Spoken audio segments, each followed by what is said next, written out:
ब्राह्मण चाहे जैसा भी न हो वो हमेशा जो है पूजनीय होता है। शास्त्र कहते हैं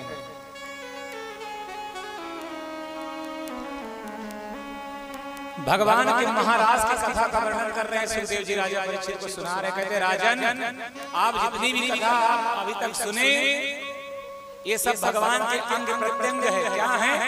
अंग प्रत्यंग। लेकिन जो रास पंचाध्यायी की कथा है ये भगवान के क्या है? पंच प्राण है, भगवान के प्राण की कथा है, जिसको कहते हैं रास पंचाध्यायी।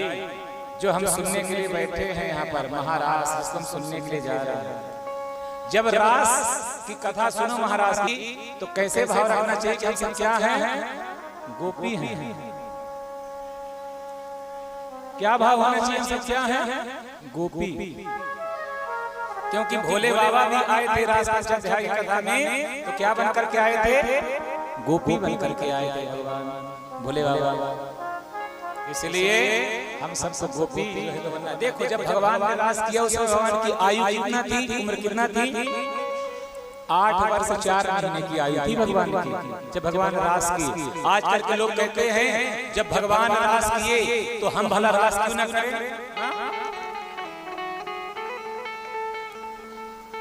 एक गाना भी बना था कि कृष्ण करे तो रास लीला है और अपन करे तो करटर ढीला है। देखो भगवान तो 7 महीने के थे तो पूतना को मार दिए थे। 7 वर्ष के ठाकुर जी थे तो 7 कोस के गिरिराज जी उठा लिए थे। हम एक काम करें, 7 दिन तक भगवान ने गिरिराज जी उठाया था, 7 कोस गिरिराज जी को। हम 7 किलो का पत्थर अपने हाथ में जो है जो लेकर के 7 दिन तक खड़े रहे। क्या खड़े रह सकते? बिल्कुल नहीं खड़े रह सकते। भगवान श्री कृष्ण के लीलाओं का हमें दर्शन करना चाहिए और राम जी के लीलाओं का हमें जो है तो चरितार्थ करना चाहिए। राम जी का चरित्र हमें अपने जीवन में बताना चाहिए, क्योंकि राम जी मर्यादा पुरुषोत्तम है और ठाकुर जी तो लीला पुरुषोत्तम है, तो लीला करने के लिए ही आए हैं। ठाकुर जी के कन्हैया के चरित्रों को अगर हम उतारेंगे तो आप बताइए जिस जेल से लोग डर गए हैं भगवान का तो जन्म ही कारागृह में हुआ,